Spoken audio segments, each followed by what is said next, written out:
नमस्कार, आप देख रहे हैं सुदर्शन न्यूज और जवाब तो चाहिए में आपके साथ मैं हूं दीपक कुमार। लद्दाख के कारगिल में बौद्धों के धर्म स्थल गोपा के निर्माण का मामला तेजी से आग पकड़ता जा रहा है। हम ऐसा इसलिए कह रहे हैं क्योंकि मुस्लिम बहुल कारगिल जिले में गोपा बनाना बौद्ध समुदाय की एक बहुत पुरानी मांग है। शिया मुस्लिम बहुल कारगिल में एक तिब्बती बौद्ध भिक्षु के नेतृत्व में गोपा के शिलान्यास के लिए शहर की ओर पदयात्रा निकाली गई थी, जो जिहादियों को हजम नहीं हुई और इसके विरोध में पदयात्रा को रुकवा दिया गया। अक्सर ऐसा देखा गया है कि जहां मुस्लिम बहुसंख्यक होते हैं वहां गैर मुस्लिमों की आस्था पर प्रहार किया जाता है, उसे जिहादियों द्वारा कुचलने की हर संभव कोशिश की जाती रही है। इस पर खास बातचीत करेंगे कुछ मेहमानों के साथ, लेकिन उससे पहले हमारी ये खास रिपोर्ट देखिए।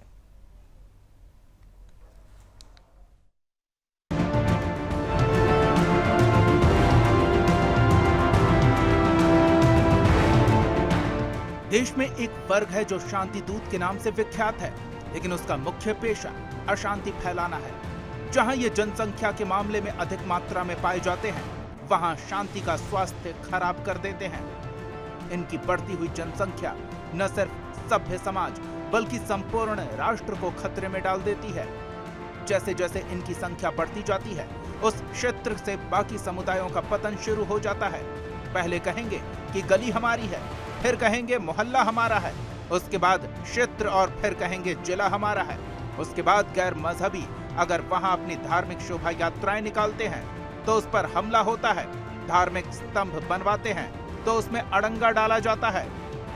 शांति दूत रूपी मजहबी कट्टरपंथियों द्वारा शांति भंग का ताजा मामला लद्दाख के कारगिल से है, जहां इनका शिकार बौद्ध समुदाय हुआ है।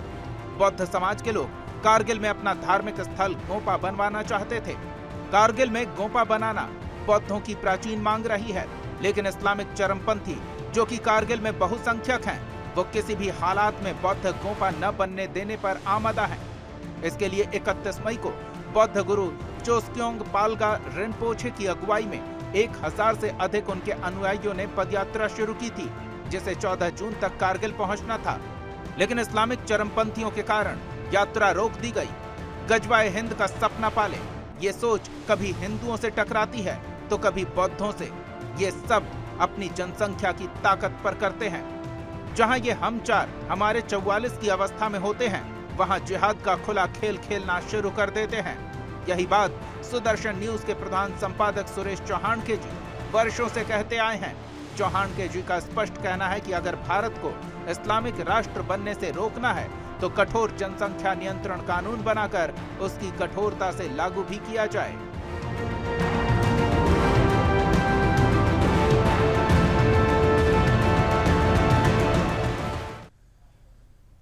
तो लद्दाख के कारगिल में क्या स्थिति है, किस कारण वहां मुद्दा गर्माता जा रहा है और सिर्फ एक बौद्ध मठ के निर्माण को लेकर जिहादियों में क्यों खलबली मची है, ये बताने का प्रयास है और इसके बारे में हम बातचीत भी करेंगे। स्वाभाविक सी बात है कि वहां ऐसे हालात क्यों बने, ये भी समझना जरूरी है। और आखिर जिस तरह से आरोप लग रहा है कि दूसरे धर्मावलंबियों की धार्मिक आस्था पर जब बहुसंख्यक हो जाते हैं ऐसे मुस्लिम समाज के लोग, तो किस तरह से प्रहार करते हैं, किस तरह से दूसरे की सिर्फ आस्था ही नहीं उसकी जिंदगी भी खतरे में पड़ जाती है, उससे जुड़ी ये रिपोर्ट दिखाते हैं।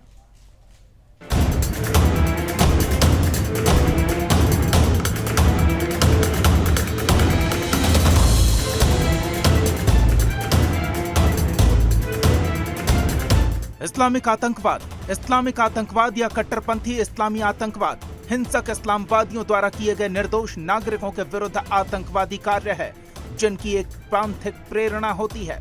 अपने को मुसलमान कहने वाले चरमपंथियों द्वारा किए गए आतंक को इस्लामी आतंकवाद कहते हैं। तथाकथित अपने भांति भांति के राजनीतिक उद्देश्यों की पूर्ति के लिए आतंक फैलाते हैं। इस्लामी आतंकवाद के कारण से सबसे अधिक घटनाएं और मौतें Bharat, Iraq, Afghanistan, Nigeria, Yemen, Somalia, Syria और माली में हुई है। ग्लोबल टेररिज्म इंडेक्स 2016 के अनुसार 2015 में इस्लामिक आतंकवाद से सभी मौतों में 74% के लिए इस्लामिक चरमपंथी समूह उत्तरदायी थे। ISIS, बोको हराम, तालिबान और अल-कायदा सन 2000 के बाद से ये घटनाएं वैश्विक स्तर पर हुई हैं, जो न केवल अफ्रीका और एशिया में मुस्लिम बहुल राज्यों को प्रभावित करती हैं, बल्कि गैर मुस्लिम बहुमत वाले राज्यों को जैसे संयुक्त राज्य America, United kingdom, France, Germany, Spain, Belgium, Sweden, रूस, ऑस्ट्रेलिया, कनाडा, श्रीलंका, इजराइल, चीन, भारत और फिलीपींस को भी प्रभावित करती है। इस प्रकार के हमलों ने गैर मुस्लिमों को निशाना बनाया है। एक फ्रांसीसी गैर सरकारी संगठन द्वारा किए गए अध्ययन में पाया गया है कि 80% आतंकवादी मुस्लिम हैं। सबसे अधिक प्रभावित मुस्लिम बहुल क्षेत्रों में इन आतंकवादियों को सशस्त्र स्वतंत्र प्रतिरोध समूहों, राज्य प्रायोजित आतंकवादी संगठन और उनके समर्थकों और अन्य जगहों पर प्रमुख इस्लामी आंकड़ों में आने वाली निंदा द्वारा मिले हैं। इस्लामी चरमपंथी समूहों द्वारा नागरिकों पर हमलों के लिए दिए गए औचित्य इस्लामी पवित्र पुस्तकों की चरम व्याख्याओं से आते हैं। इनमें मुसलमानों के खिलाफ अविश्वासियों के कथित अन्याय के लिए सशस्त्र जिहाद द्वारा प्रतिशोध यानी विशेष रूप से अल-कायदा द्वारा शामिल है।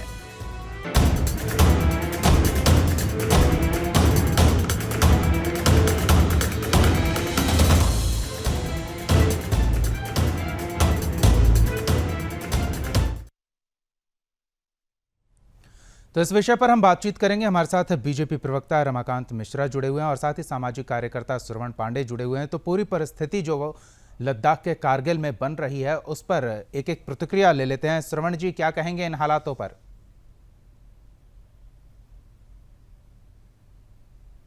श्रवण जी, आप तक आवाज पहुंच रही है?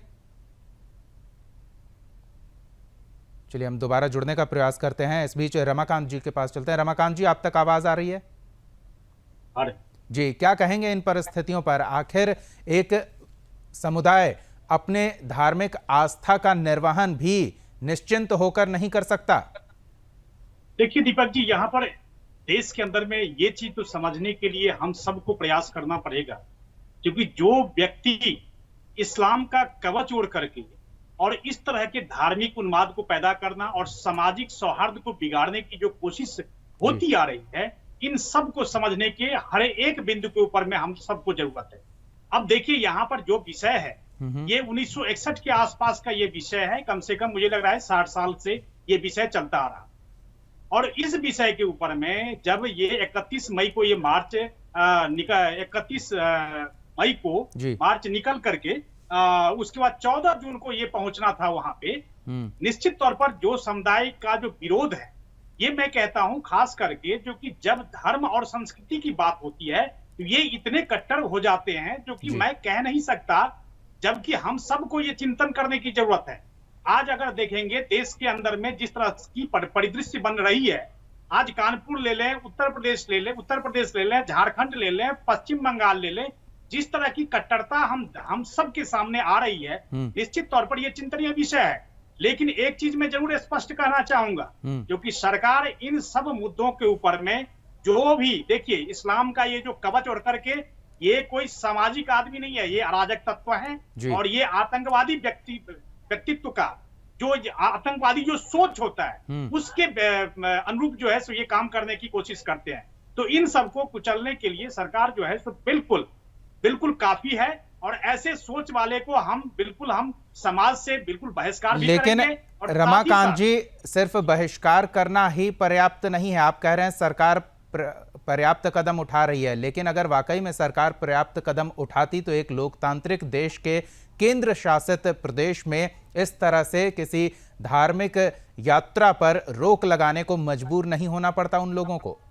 देखिए दीपक जी, बहुत अच्छा प्रश्न किया आपने। मात्र ये केंद्र शासित प्रदेश ही नहीं, मैं तो कह रहा हूं देश के अंदर के, जब हम लोग कोई प्रोसेशन निकालते हैं, कोई प्रदर्शन होता है, कोई हनुमान जन्मोत्सव हम मनाते हैं, रामनवमी का त्योहार मनाते हैं, नवरात्रि का त्योहार मनाते हैं, तो ये जो बहुल इलाके हैं, जो विशेष समुदाय की बात कर रहा हूं मैं, उन विशेष समुदायों के मस्जिद के आगे से, उनके बहुल वाले इलाके से, वहां पर जनसंख्या ज्यादा है तो इसलिए उधर से नहीं निकलना है, मतलब प्रशासन से भी अनुमति ले और के साथ इन सब इलाकों से भी अनुमति लिया जाए, तब जाकर के हमारे प्रोसेशन या प्रदर्शन को ये लोग जो है सो अनुमति देंगे। मेरा एक ही चीज कहने का मतलब है, क्या ये देश जो है सो संविधान और कानून और यहाँ का जो सामाजिक एक हम लोगों ने एक देखा है जो 1947 के बाद से जिस तरह से हम लोग एक साथ रहते आए हैं, लेकिन कुछ कट्टरपंथी ऐसे व्यक्ति हैं जो बिल्कुल इतना कट्टर चरमपंथी हो चुके हैं जो कि खास करके धार्मिक और संस्कृति के विषय के ऊपर में ये लोग दूसरे को कत्लेआम करने से भी नहीं चूकते, उनके ऊपर में जो है सो बिल्कुल पत्थर फेंकने से भी नहीं चूकते, उनके ऊपर में तलवार के चलाने से रमाकांत जी, आप जो कुछ कह रहे हैं उस कुछ पर थोड़ी आपत्ति है, क्योंकि ऐसा देश का कोई हिस्सा अगर आपके संज्ञान में है तो जरा हमारे जानकारी में भी उसे लाइए जहां इस तरह के मजहबी कट्टरपंथ हावी होता नहीं दिख रहा हो। क्या देश का कोई ऐसा हिस्सा है जहां इस तरह इस्लाम के नाम पर उपद्रव नहीं देखने को मिलता है? जिन मस्जिदों के आगे से आप निकलने की बात कर रहे हैं, उन मस्जिदों के अंदर से प्रार्थना करने के बाद निकलने वाले लोग निहत्थे भीड़ पर पथराव करते हैं। देश का ऐसा कौन सा हिस्सा है जहां आपको वो गंगा जमुनी कथित तहजीब की जो बात होती है, जो ढकोसला लोगों के मन में डाल दिया गया है, वो दिखता है? जरा हमारी जानकारी में भी उसे लाइए। बिल्कुल सही बात है दीपक जी, अभी का जो परिदृश्य है निश्चित तौर पर जिस तरह से बहुत ही चिंता का विषय है, खास करके जब हम देखते हैं नमाज पढ़ने के बाद, अगर कहते हैं जो कि भगवान का स्मृति करने के बाद, उनको उनकी प्रार्थना करने के बाद अगर हाथ में पत्थर लेकर के लोग निकले और दंगा भड़काए और लोगों के सौहार्द के बीच में जाकर के, लोगों के बीच में जाकर के जिस तरह से पत्थरबाजी, तलवारबाजी, मैं तो अभी खास करके ये चीज जो है सो मैं उस स्थान को, जैसे अगर मान लीजिए अगर जम्मू कश्मीर हो, वहां पर भी वही चीज देखता हूं, उत्तर प्रदेश हो वही चीज देखता हूं, झारखंड हो वही चीज देखता हूं, पश्चिम बंगाल हो वही चीज देखता हूं। लेकिन एक चीज जरूर मैं स्पष्टता के साथ कहना चाहूंगा कि जो कि प्रदेश सरकार है, जहां पर भाजपा शासित प्रदेश सरकार है, निश्चित तौर पर इस चीज को बड़े ही संवेदनशीलता के साथ ऐसे अराजक तत्वों को कुचलने के लिए काफी है। जी रमाकांत जी, तकनीकी कारणों से हमारे और मेहमान नहीं जुड़ पा रहे हैं, तो इस बातचीत को हम थोड़ी आपके साथ ही और आगे बढ़ाते हैं। और सबसे बड़ी विडंबना, ये जो हम बातचीत कर रहे हैं उसमें एक और विडंबना की बात इसमें जोड़ता हूं कि जिन लोगों ने विरोध किया है, जिन इस्लामिक संगठनों ने इसका विरोध किया है, उन्होंने अपना नाम क्या रखा है वो दर्शकों के सामने भी रखता हूं। उन्होंने अपना नाम रखा है कारगिल डेमोक्रेटिक अलायंस। ठीक, सही कह रहे हैं। ये सोचिए, जब उनका डेमोक्रेटिक अलायंस आबादी बढ़ जाने पर ऐसा हो जाता है। श्रवण जी भी हमारे साथ जुड़ चुके हैं। श्रवण जी, आपके पास भी आते हैं। जब कारगिल डेमोक्रेटिक अलायंस जो इस्लामिक समूह है, उनका एक संगठन है, और वहां जब आबादी बढ़ने के बाद डेमोक्रेसी के नाम पर इस तरह के निर्णय लिए जाते हैं कि दूसरी आस्था को वहां खुलकर लोग उपयोग में नहीं ला सकते, तो समझिए एक लोकतांत्रिक पूरे भारत देश में अगर इनकी आबादी उस स्तर पर पहुंच गई तो कैसे ये लोकतांत्रिक रह जाएगा। ये एक इशारा है पूरे देश के लिए। लद्दाख का कारगिल क्षेत्र, वो कारगिल जो वीरों के शौर्य का गवाह रहा है, वही कारगिल भारत के लिए आने वाले संकट का गवाह बनता दिख रहा है। और ऐसे में सुदर्शन न्यूज की मांग और भी महत्वपूर्ण हो जाती है कि सरकार इस हिंदू राष्ट्र को हिंदू राष्ट्र घोषित करे, नहीं तो कारगिल एक उदाहरण बनेगा संकट जो भविष्य में आने वाला है उसका। क्या कहेंगे श्रवण जी? देखिए, वीरों की धरती, बिल्कुल सही बात है, वीरों की धरती कही जाती है कारगिल, लेकिन ये कहीं ना कहीं जो क्या आप बताइए, जिस तरह से 1969 में बौद्ध मठ का जिसको वहां पर जो का वो था निर्माण, उसको रोका गया था, कहीं ना कहीं आज पूरे स्तर में जिस तरह से वर्चस्व की लड़ाई चल रही है, चाहे वो हिंदू की बात हो, चाहे मुसलमान की बात हो, चाहे बौद्ध की बात हो, इस हिंदू की वर्चस्व की लड़ाई में कहीं ना कहीं ये जो यात्रा, ये पूरी तरह से धार्मिक एक प्रदर्शित करना चाहती है। इसलिए शांति बनाए रखने के लिए बहुत अच्छी पहल वहां के लोगों ने की। उन्होंने ये दिखाया कि हाँ, इस देश में शांति की जरूरत है, क्योंकि आज कहीं ना कहीं देश कट्टरता की तरफ जा रहा है। अगर देश कट्टरता, श्रवण जी, लेकिन शांति कैसे, किस कीमत पर? नहीं, शांति देखिए वही बात है, वहां पे जो केंद्र शासित प्रदेश है, अब तो केंद्र शासित प्रदेश है, वहां पे सरकार किसकी है, वहां जिस तरह से उसको फैसला सरकार के अधीनस्थ, लेकिन कहीं ना कहीं ये जो मौजूदा सरकार है, ये पूरे देश में एक ऐसे धार्मिक युद्ध में इस देश को झोंकना चाहती है कि कहीं ना कहीं आने वाली पीढ़ियां हिंदू और मुसलमान के बीच में एक ऐसी खाई की दरार पैदा हो जाए कि आप उसके लिए सोचने पे मजबूर हो जाएं। ये बहुत अच्छी पहल है। आप बताइए 1961 में रमाकांत जी, अच्छी पहल श्रवण जी, अच्छी पहल आप किसे कह रहे हैं और किसे शांति का? नहीं, रमाकांत जी के पास चलेंगे। श्रवण जी, आपकी ही बात पूरी सुन लेते हैं, लेकिन आप थोड़ा स्पष्ट कर दें कि जो शांति की अच्छी पहल आप कह रहे हैं वो क्या मान रहे हैं आप? क्या यात्रा को रोक दिया जाना ये शांति का एक अच्छा प्रदर्शन है, या फिर जो सरकार उन लोगों को सुरक्षित यात्रा संपन्न कराने में भागीदारी सुनिश्चित नहीं कर सकी, ये सरकार की मजबूरी है? स्पष्ट कर दें थोड़ा। नहीं, देखिए इसमें क्या है, जो अभी मौजूदा पूरे देश में जो हालात बने हुए हैं जी, सांप्रदायिक जो सद्भावना बिगाड़ने की जो पूरे हालात बने हुए हैं, कहीं ना कहीं 1969 के बाद आज ये शांति यात्रा निकालने की जरूरत है। क्योंकि जिस तरह से मैं कहता हूँ, अगर इसको भी जरूरत नहीं है, क्योंकि देश में जो बिल्कुल बिल्कुल आ रहे हैं रमाकांत जी, जरूरत रमाकांत जी बीच में मत बोलिए। नहीं, आप बोलिए श्रवण जी। तो ये जो 1961 में उसने बौद्ध मठ की एक इमारत मंजिला खड़ी कर दी गई, उसके बाद 1969 में उसका बंद किया गया काम। कहीं ना कहीं वहां पे, क्योंकि जिस तरह से हिंदू और बौद्ध और मुस्लिम समुदाय के बीच में जो कहीं ना कहीं वहां दिखाया गया कि सबसे ज्यादा बाहुल्य क्षेत्र है, लेकिन क्या इस वक्त उसकी जरूरत है? ये शांति शोभा यात्रा की जरूरत है कि मैं वहां पे ले जाके ये मठ रखना चाहूंगा, ये पत्थर रखना चाहूंगा? जिस तरह से लगातार नहीं, जरूरत तो आने वाले कुछ सालों में आपके घर सत्यनारायण कथा की भी नहीं पड़ेगी, और अगर जरूरत पड़ी भी तो आप अपने घर में सत्यनारायण कथा के 7 अध्याय करवाकर शंख नहीं बजवा सकते हैं, जो कारगिल में स्थिति बनी हुई है। पता नहीं किस हिसाब से श्रवण जी आप इस यात्रा को रोका जाना एक अच्छी पहल मान रहे हैं। किसी धर्म विशेष के उसके धार्मिक आयोजनों पर रोक लगा देना अच्छी पहल कैसे मान लेंगे, वो भी एक लोकतांत्रिक मूल्यों का निर्वहन करने वाले इस भारत देश में? धार्मिक आयोजनों पे रोक की जरूरत नहीं है। धार्मिक आयोजन की बात नहीं हो रही है। आज किसी एक मठ पे जाके पत्थर रखने की बात हो रही है।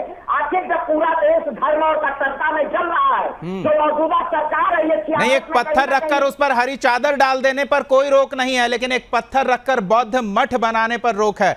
हमारे साथ बौद्ध धर्म समर्थक विवेक कुमार कल्याण जी भी जुड़े हुए हैं, जरा उनकी भी एक प्रतिक्रिया महत्वपूर्ण है। थोड़ी देरी हो गई जुड़ने में, लेकिन विवेक जी, पूरे प्रकरण से आप परिचित हैं, हमारी बातचीत भी सुन रहे हैं, क्या कहेंगे जो कारगिल में हो रहा है? बौद्ध धर्मावलंबियों को अपना मठ निर्माण करने के लिए जो यात्रा शुरू की गई थी, वो यात्रा तो पूरी करने नहीं दी गई। क्या उम्मीद है कि मठ निर्माण संभव हो पाएगा?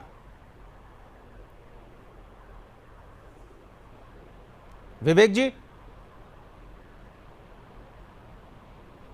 चलिए, थोड़ी तकनीकी समस्या हो रही है। रमाकांत जी, आप इस सवाल का जवाब दें, क्योंकि आप जिस पार्टी का प्रतिनिधित्व कर रहे हैं उसी पार्टी की जिम्मेदारी है कि वहां लोकतांत्रिक देश में, मैं बार बार ये कह रहा हूं लोकतांत्रिक देश में, क्योंकि यहां सरकार भी कहती है कि सबके लिए है, सबके साथ होगा और सबके प्रयास से होगा, लेकिन वो सबका वहां कारगिल में गायब है। देखिए दीपक जी, यहाँ पर श्रवण जी जो कह रहे थे, पता नहीं किस धारणावश कह रहे थे और किस तरह की भ्रांतियां यहाँ पर फैलाने की कोशिश कर। मैं आपको स्पष्ट कर, सच की बात है, सच सुनने की क्षमता रखिए, सच्चाई की बात है। ये हम सच ही सुनते हैं श्रवण जी, हम सच ही सुनते हैं। हम सच ही सुनते हैं। के लिए आप तैयार नहीं है। आप लोगों को जब हम सच बताएंगे ना, तो फिर आप लोग जो है सो भागते नजर आते हैं। यही तो दिक्कत है।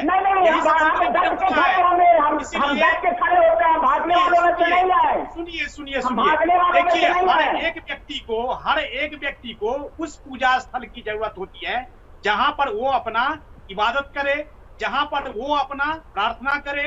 ये धार्मिक स्वतंत्रता ये संविधान के अंदर में है। अब अगर मान लीजिए अगर कोई बौद्ध मठ 50 साल के बाद पूजा स्थल 1991 इसका भी ध्यान रखिएगा थोड़ा रमाकांत जी, उसी में 1991 में तो बहुत खामियां हैं। 1991 में तो बहुत खामियां हैं। नहीं, खामियां तो हम 1947 में मानते हैं कि ये हिंदुस्तान के टुकड़े नहीं होने चाहिए थे, और अगर इस परिस्थिति के बाद भी स्वतंत्रता की बात हुई थी तो जो इस्लाम के नाम पर अलग भूखंड ले चुके थे उनको उस भूखंड मंजूरी दे दी गई थी, तो हिंदुस्तान को ये लोकतांत्रिक ही सबसे बड़ी समस्या का जड़ बनता दिख रहा है इस केंद्र शासित प्रदेश कारगिल में, जहां कारगिल डेमोक्रेटिक अलायंस नाम वाली संस्था दूसरे धर्मावलंबियों को अपने धर्म के, अपने आस्था के पालन की अनुमति देने से रोक रहा है, उसे बाधित कर रहा है। बिल्कुल, केडीए जो है, जो ये कारगिल डेमोक्रेटिक अलायंस जो है, ये जो है सो लद्दाख बौद्ध एसोसिएशन, लद्दाख बौद्ध संघ, इसके साथ इसने पहले क्या किया तो गठबंधन किया, और जब ये दोनों स्टेट केंद्र शासित हो गए, जम्मू कश्मीर और लद्दाख, तब जाकर के इन लोगों ने ऐसे कहा था जो कि हम लोग धर्म, संस्कृति और यहाँ के धरोहर को रक्षा मिल करके करेंगे। लेकिन जब देखा जो कि इन्होंने बौद्ध मठ का निर्माण करने के लिए 6 दशक के बाद जब बौद्ध इस चीज को इनिशिएट ले रहे हैं, वहां पर जाकर के जो है सो पत्थर रखने की कोशिश कर रहे हैं, फिर उसके बाद ये विरोध में आ गए। तो सोच लीजिए, साथ जाना किसी संस्कृति की रक्षा के लिए, वो भी एक ऐसे समूह के साथ जो अपने सिवा किसी दूसरे को मानता ही नहीं है, उसका क्या परिणाम होता है वो कारगिल एक और उदाहरण बन रहा है। अब तो ऐसा लग रहा है कि कारगिल सिर्फ भारतीय सपूतों के शौर्य की गाथा नहीं, बल्कि आने वाले भविष्य के खतरनाक संकेत का एक सजीव उदाहरण बन चुका है। ऐसे में विवेक जी, आप तक आवाज पहुंच रही है, हम बार बार जुड़ने का प्रयास कर रहे हैं। विवेक जी, आप तक आवाज पहुंच रही है? विवेक जी, परिस्थितियों से आप भली भांति परिचित हैं, क्या चल रहा है ये भी जान रहे हैं, क्या कहेंगे, क्या प्रतिक्रिया देंगे आप कारगिल में जो हो रहा है? देखिए, जिस तरह से अभी जो अंतर्राष्ट्रीय हो रहा, दुर्घटना हो रही है, इससे बहुत ही एक गलत मैसेज आ रहा है। यहाँ पर जिस तरह से हम लोग यहाँ पर प्रार्थना करते हैं कि सभी लोग मिलजुल कर रहें, और हम लोग देश में हर तरह से जितने भी हम लोग जानते हैं कि दुनिया में, जितने वर्ल्ड में सब लोग अधिकतर लोग बुद्ध को मानने वाले हैं और शांति के संदेश देने वाले हैं। और इसमें जो हिंदू हो या मुस्लिम, सिख, ईसाई हो, सबको मिलजुल के रहना चाहिए और देश के अच्छे भविष्य के बारे में सोचना चाहिए। लेकिन लड़ाने का काम करते हैं तो श्रवण जी आते हैं। श्रवण जी बहुत मुश्किल से विवेक जी जुड़ पाए हैं, उनकी बात पूरी हो जाए फिर आपको भी समय देंगे। जी विवेक जी, पूरी कीजिए। सोचना चाहिए कि जिस तरह से कुछ लोग गलत मैसेज करके दोनों को भड़काने का काम करते हैं, उनसे रोका जाए, क्योंकि सभी लोग आज के देश में सभी लोग पढ़े लिखे हैं, हर लोग तो शिक्षित भी है और जानकार भी होता है लोग, लेकिन हम लोग कुछ गलत मैसेज के कारण हम लोग भाग जाते हैं और इसका परिणाम हम लोग जानते हैं कि बहुत बुरी तरह। नहीं, विवेक जी एक चीज हमारे दर्शकों को समझाइए, गलत मैसेज क्या है? क्या यात्रा करना गलत मैसेज था? यात्रा को रोका गया, उसे पूरा न होने दिया गया, बौद्ध धर्मावलंबियों को उनके धर्म के अनुसार प्रार्थना के लिए एक स्थान तैयार करने की भी वहां अनुमति नहीं है, ये क्या गलत मैसेज जा रहा है? गलत क्या है इसमें, ये समझाइए जरा। देखिए, गलत मैसेज जहाँ पर रोकने की बात आई है, जहाँ पर दुर्घटना घट रही है वहाँ पर तो जिस तरह से रोका जा रहा है हम लोग को, या पुलिस लोग को रोका जा रहा है, वहाँ पर नहीं जाए, क्योंकि उन लोग को सुरक्षित किया जा रहा है। उन लोग एक जगह दिया जहाँ पर प्रार्थना किया जा सके और वहाँ पर हर तरह से सुविधा दिया जाए सरकार की तरफ से, क्योंकि अगर सरकार रोकती है किसी तरह से कि अगर यहाँ पर नहीं जाना या यात्रा नहीं किया, नहीं, सरकार ने तो रोका ही नहीं है विवेक जी, सरकार अभी पहुंची ही नहीं है इस बखेड़े में जी। उसके जिस तक जो रोक रहे हैं उसकी तक करना नहीं, क्योंकि हर तरह से सरकार हर तक मदद करती है, उसमें हम लोग हाथ बढ़ करके, क्योंकि जो भी अगर मुस्लिम का अगर हम लोग कुछ फेस्टिवल आती है या कोई उनका यात्रा होता है तो बढ़ करके हम लोग काम करते हैं, उनको सेवा देते हैं, हर तरह से उनको सहयोग करते हैं। अगर बुद्धिस्ट का अगर यात्रा हो तो उनको भी हर तरह से सहयोग देना चाहिए, उनको हर रास्ता के सुरक्षित देना चाहिए, चाहे कोई भी धर्म का हो या किसी जाति का हो। नहीं, लेकिन ये उस मजहब के लोग हैं जो ये मानते हैं कि उनके मजहब के सिवा दूसरा कोई भी धर्म, दूसरी कोई भी आस्था, दूसरी कोई भी प्रार्थना का तरीका सही नहीं है और उसे खत्म कर दिया जाना चाहिए। ये मानने वाले लोग कैसे आप उनसे ये उम्मीद करें कि आपको अपनी आस्था का निर्वहन करने शांतिपूर्वक तरीके से देंगे? क्या ये संभव लगता है? इनका सोचना बहुत ही गलत है, क्योंकि हर धर्म अपना, जितने भी लोग अलग अलग धर्म के हैं और सब लोग एक दूसरे को हर अलग अलग धर्म के अपने अपने भगवान होते हैं। बिल्कुल, और ये सब लोगों का जो सर्वजन हिताय सर्वजन सुखाय है, ये तभी संभव होगा जब हिंदुस्तान को हिंदू राष्ट्र सरकार घोषित करे, लगातार सुदर्शन न्यूज ये मांग करता रहा, हमारे प्रधान संपादक सुरेश चौहान के जी ये मांग करते रहे हैं, और वो मांग इसी कारण करते रहे हैं क्योंकि उनकी दूरदर्शी सोच है और देश भर में अलग अलग जगहों पर बीते 18 सालों से रिपोर्टिंग के दौरान, खबरों के प्रसारण के दौरान जो परिस्थितियां बनती दिख रहे हैं, उन परिस्थितियों के आधार पर सुदर्शन न्यूज सालों पहले से यह मांग करता रहा है कि अगर ये देश इसी तरह से लोकतांत्रिक व्यवस्था का पालन करता रहा तो आने वाले कुछ सालों में ये लोकतंत्र ही निष्प्रभावी हो जाएगा। इसे बचाना है तो हिंदू राष्ट्र घोषित किया जाना आवश्यक है। और ऐसे में रमाकांत जी, क्या आप कहेंगे कि सुदर्शन न्यूज और सुदर्शन न्यूज के प्रधान संपादक की ये दूरदर्शी सोच गलत है?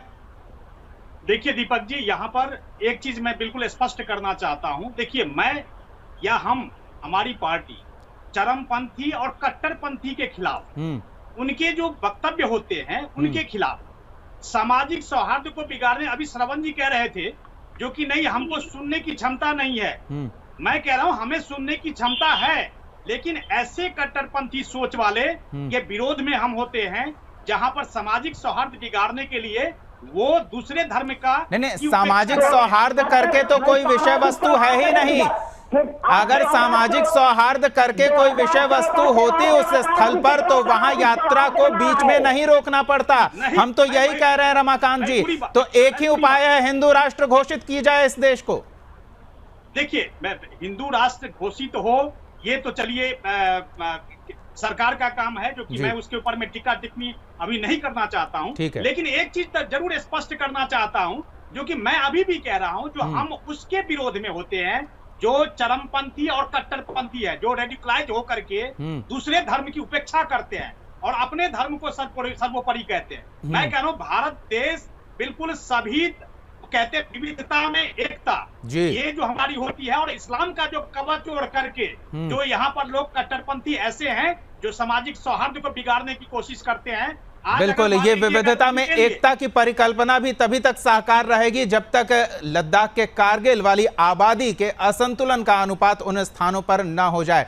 तो अगर आप ये अनेकता में एकता और विविधता की संकल्पना को सजीव रखना चाहते हैं तो आबादी के उस अनुपात को खतरनाक स्तर से ऊपर जाने से पहले ही रोकने की आवश्यकता होगी। और उसका भी उपाय सुदर्शन न्यूज के प्रधान संपादक सुरेश चौहान के ने दिया है कि जब हम दो हमारे दो तो सबके दो, तो कम से कम ये तो शुरुआत के लिए हो ही हो। श्रवण जी, क्या कहेंगे, क्या चल रहा है ये कारगिल में? क्या कारगिल एक संकेत नहीं है पूरे देश के लिए कि हालात आने वाले समय में कितने खतरनाक हो सकते हैं?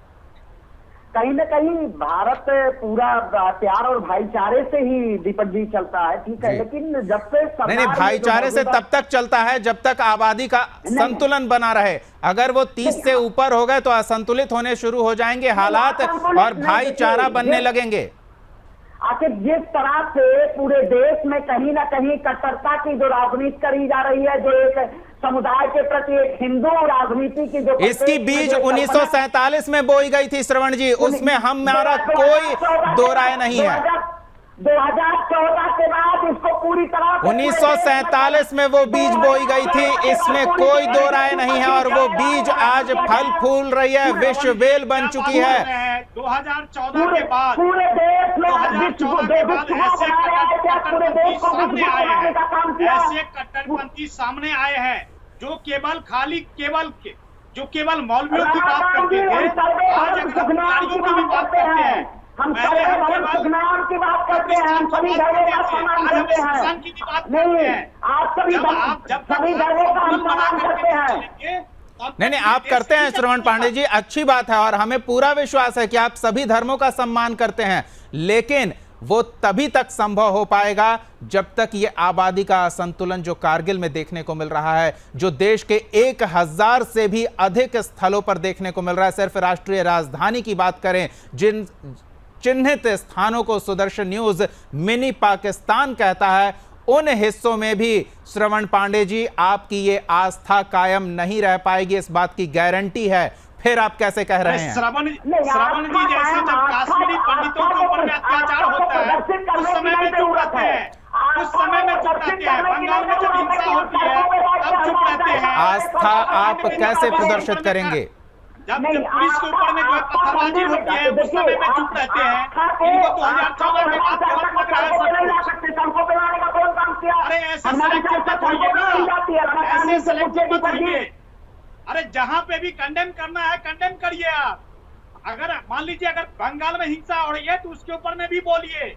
कश्मीरी पंडितों के ऊपर में अत्याचार होते हैं उसके ऊपर में भी बोलिए। तब जाकर के आप सुनेंगे कि यहाँ सामाजिक बनाने के लिए आपको पहल कर रहे हैं। लेकिन ऐसे सेलेक्टिव होकर के काम नहीं चलेगा। हम सेलेक्टिव होते नहीं, हम हमेशा सच्चाई की आवाज उठाते हैं। सेलेक्टिव होते हैं। नहीं, सच्चाई बिल्कुल सही बात है। रमाकांत जी, एक मिनट। रमाकांत जी, श्रवण पांडे जी की सच्चाई पर आते हैं थोड़ा।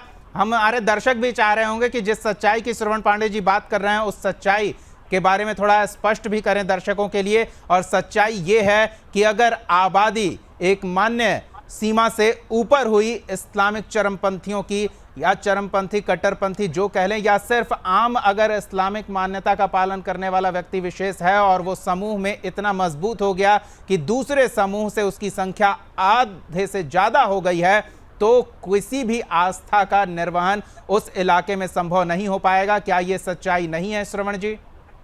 दीपक जी, धार्मिक मुद्दों में जब सियासत कहीं ना कहीं जब पूरी तरह से सम्मिलित हो जाती है तब ये कहीं भी नहीं, इसमें सियासत थोड़ा हमें समझाइए, थोड़ा हमारी समझ में नहीं आ रहा है। इसमें क्या सियासत है? नहीं, सियासत देखिए, आप पूरे उसमें देख रहे होंगे, आप जिस तरह से मंदिर और मस्जिद का मुद्दा कहीं ना कहीं पूरे देश में भुनाने का काम किया जा रहा है। किस मंदिर से निकलकर वहां पूजा करने वाले लोग पत्थर फेंकते हैं? नहीं देखिए, अब आप नहीं, तो फिर आप मंदिर को क्यों घसीट रहे हैं इसमें? नहीं, आप मंदिर को क्यों घसीट रहे हैं? मंदिर राजनीति का विषय कैसे? जो राजनीति कर रहे हैं आप उनसे बात कीजिए। हमारे लिए तो मंदिर आस्था का विषय है और उसकी सुरक्षा सुनिश्चित करने के लिए हम कुछ भी करेंगे। मंदिर से कौन निकलकर पत्थर फेंकता है, बताइए जरा।